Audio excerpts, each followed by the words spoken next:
Ya, bismillahirrahmanirrahim. Assalamualaikum warahmatullahi wabarakatuh. Hai semuanya, perkenalkan nama saya Naira Angelika Susadila. Saya berasal dari Universitas Islam Negeri Sultan Syarif Qasim Riau, dari Fakultas Tarbiyah dan Keguruan, Prodi Pendidikan Ekonomi kelas 1C. Di sini saya akan memaparkan materi saya yang selanjutnya, yaitu mengenai jenis produk yang dijual di pasar persaingan sempurna, pasar monopolistik itu jenis produk yang dijual di pasar persaingan sempurna, monopolistik, dan oligopoli. Dalam kehidupan sehari-hari, bisa dipastikan bahwa kita memerlukan berbagai kebutuhan hidup yang tidak bisa kita peroleh secara langsung dari alam. Nah, oleh karena itu, untuk memenuhi kebutuhan kita, melakukan proses jual beli baik di pasar maupun tempat yang bisa digunakan untuk proses jual beli, persaingan dalam dunia bisnis merupakan suatu dinamika tersendiri yang tidak dapat dihindari bagi beberapa pebisnis. Persaingan berkontribusi negatif karena bisa mengancam bisnis, karena takut akan berkurangnya profit atau konsumen lebih memiliki harga rendah dari pesaing. Nah, namun pada kenyataannya tidak demikian. Persaingan yang sehat dapat memberikan hal yang baik bagi pebisnis, persaingan itu sendiri, dan bahkan para pelanggan. Para monopoli timbul akibat adanya praktik monopoli, yaitu pemusatan kekuatan ekonomi oleh suatu pelaku usaha atau penjual yang mengakibatkan dikuasainya produk dan atau pemasaran atas barang dan jasa tertentu. Pada saat sekarang perusahaan yang 100% bersifat monopoli jarang ditemui. Mungkin hanya beberapa komoditi, jasa seperti telepon, listrik, dan air yang benar-benar dikuasai oleh penjual tunggal. Di Indonesia dipegang oleh perusahaan pemerintah. Nah, kita masuk pada materi pertama, yaitu jenis produk yang dijual di pasar persaingan sempurna. Yaitu ada produk konsumen dan juga ada produk industri. Nah, sebelumnya saya akan menjelaskan mengenai pengertian dari maksud dari jenis produk yang dijual di persaingan sempurna. Persaingan sempurna ini merupakan struktur pasar yang ideal, karena struktur pasar ini akan dapat menjamin keseimbangan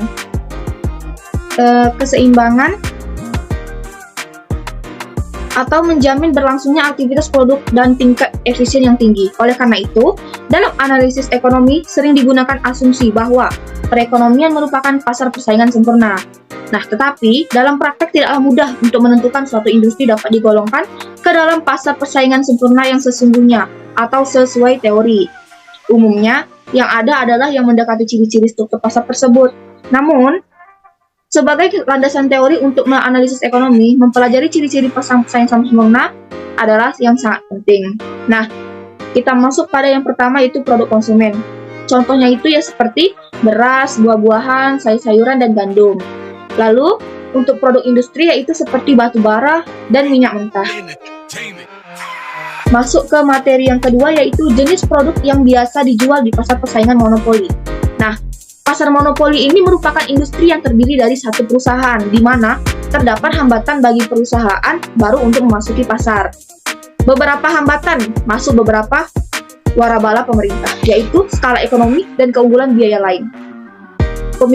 Kepemilikan atas faktor produksi yang langka. Nah, di Indonesia ini contoh monopoli adalah perusahaan-perusahaan yang produksinya menguasai hajat hidup orang banyak.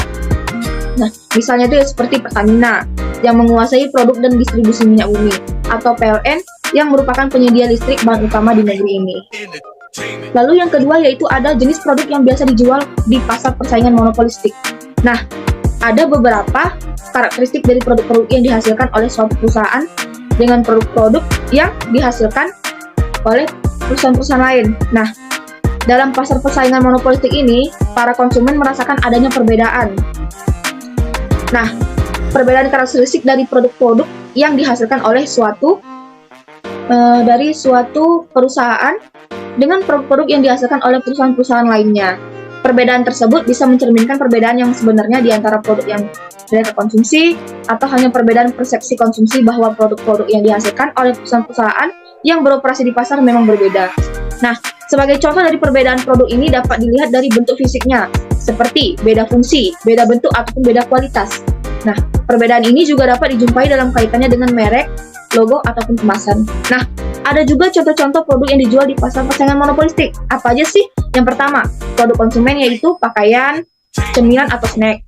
Lalu ada juga produk industrinya yaitu seperti kosmetik, obat-obatan, atau motor dan mobil. Selanjutnya yaitu jenis produk yang bisa dijual di persaingan oligopoli. Nah, sebelumnya yaitu ada contohnya seperti iklan dan promosi. Sebelum kita masuk ke contoh, maka saya akan sedikit menjelaskan mengenai pasar persaingan oligopoli ini. Nah, dalam menjalankan usahanya, iklan dan promosi ini berperan sangat penting bagi oligopolis. Kenapa? Karena iklan dan promosi ini akan membentuk persepsi konsumen mengenai perbedaan satu produk dengan produk lainnya, atau diferensiasi produk. Nah, hal ini dikarenakan pada dasarnya oligopolis ini menjual barang yang relatif homogen. Nah, sehingga dapat menggantikan bersifat substitusi walaupun tidak sempurna. Oleh karena itu, loyalitas konsumen pada satu produk harus dijaga agar tidak berpindah ke produk lainnya. Jika dilihat dari pengertian ini, tentu contoh produk yang masuk kategori pasar jenis ini adalah perusahaan rokok. Nah, ini dia contoh-contohnya. Itu yang pertama, dalam produksi industri yaitu ada sepeda motor, semen, dan pabrik handphone. Yang kedua, dalam bentuk produk jasa yaitu seperti jasa penerbangan dan juga jasa layanan telekomunikasi. Lalu ada juga produk konsumennya yaitu seperti rokok dan mie instan. Nah, adapun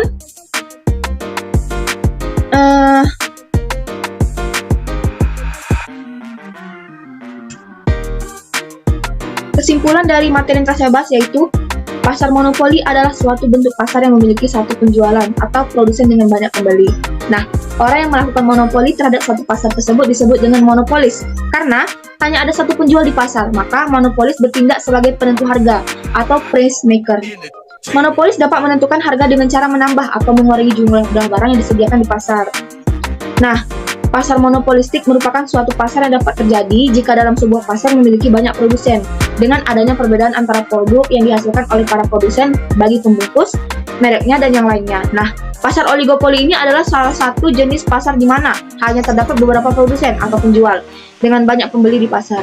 Pasar oligopoli ini termasuk salah satu jenis pasar dengan persaingan tak sempurna, di mana barang yang dijual bersifat homogen atau sulit dibedakan. Lalu, walaupun produsen yang berbeda-beda, secara bahasa, kata oligopoli berasal dari dua kata, yaitu oligos yang artinya banyak, dan polein yang artinya menjual. Nah, pada pasar monopoli hanya terdapat beberapa perusahaan atau produsen yang menguasai pasar. Umumnya jumlah perusahaan tersebut lebih dari 2, tetapi kurang dari 10. Pengertian pasar secara sempit diartikan sebagai tempat bertemunya antara penjual dan pembeli untuk saling berinteraksi baik secara barang ataupun jasa. Nah, akan tetapi ada pula pasar yang tak mempertemukan antara penjual dan pembeli, misalnya saja seperti pasar saham. Maka dari itu, pasar juga dapat diartikan secara luas, yaitu proses di mana penjual dan pembeli saling berinteraksi untuk menetapkan harga keseimbangan. Baiklah, selesai sudah pembahasan materi yang telah saya sampaikan, yaitu mengenai jenis produk yang dijual, pasar persaingan sempurna, pasar persaingan sempurna, monopoli, monopolistik, dan oligopoli. Apabila ada kesalahan ataupun kekurangan dalam menyampaikan pemateri hari ini, saya mohon maaf yang sebesar-besarnya. Saya mohon pamit undur diri.